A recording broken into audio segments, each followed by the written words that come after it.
One Piece chapter 1142 just changed the game for Elbaf. The Holy Knights are finally making their move. Loki's proven why he's a monster amongst the giants, and we're being introduced to some of the most terrifying powers we see in the series ever. This chapter might not have the shocking revelations like the last one, but it sets the stage for absolute chaos in the coming weeks. From Jormungandr's attack to Loki's god-tier destruction, to even the Holy Knight's terrifying abilities. This chapter packs more tension than ever, and we have to talk about it. So let's break it down. Here's the recap. The Holy Knights are finally on the move, and they're wasting zero time. We saw them assemble back in the chapter 1140, but now they're actually executing their plan, and honestly it's worse than anyone expected. The biggest twist, they actually aren't just fighting giants. They're kidnapping the children, you heard that right. The Knights are stealing the next generation of Elbaf, and they're using their terrifying powers to do so. The first real shock of the chapter is that Shamrock left Elbaf. Fans expected Shamrock to stay and be a major force in the Elbaf arc, but it turns out he has bigger business elsewhere, likely intercepting the Revolutionary Army and securing the food rations for the world government. This leaves the Holy Knights in full control of the Elbaf mission, and they don't hold back. But then we get something that's truly wild.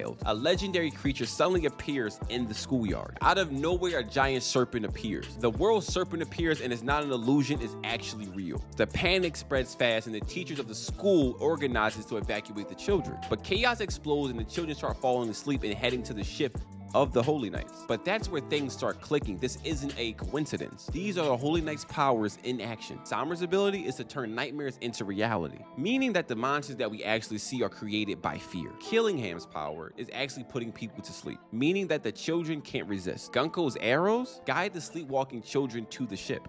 This means that the Holy Knights don't even need to fight. They're manipulating their targets with their insane abilities, and it's working perfectly. We see Principal Kaiba and Saul team up to take down the serpent. Even though they succeed, the damage is done. The children are under the Knights' control, and it's about to get way worse. Then we cut back to the Underworld where Loki makes his move. We already knew Loki was ridiculously strong, but this chapter confirms it. Even while cuffed in Sea Stone, Loki's still strong enough to threaten an entire country. He grabs Ragnar, his massive hammer, and swings with enough force to call lightning from the heavens. His attack burns the complete south side of the sun world and reaches all the way back to the underworld. Even in this weakened state, Loki is still a beast. His message is clear: free me completely or I will bring Elbaf to ruin. If anyone doubted Loki's strength, this chapter completely erased those doubts. The Straw Hats, Saul, and the giants are safe for now, but with each passing chapter, Loki's getting closer and closer to being freed. And once that happens, it might be over. While Loki's reigning destruction, and while the Holy Knight's nightmare-fueled monsters continue to appear, that's when the final page drops a bombshell. The monsters that are summoned by fear now includes Loki, Nika, and a number of other legendary creatures.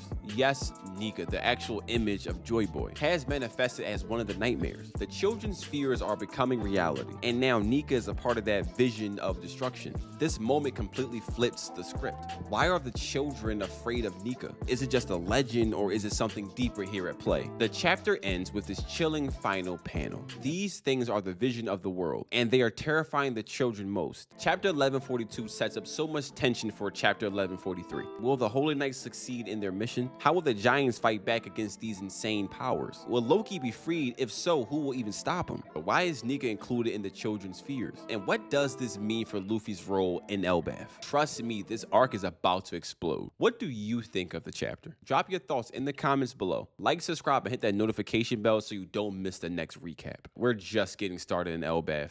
See you in the next one. Yeah.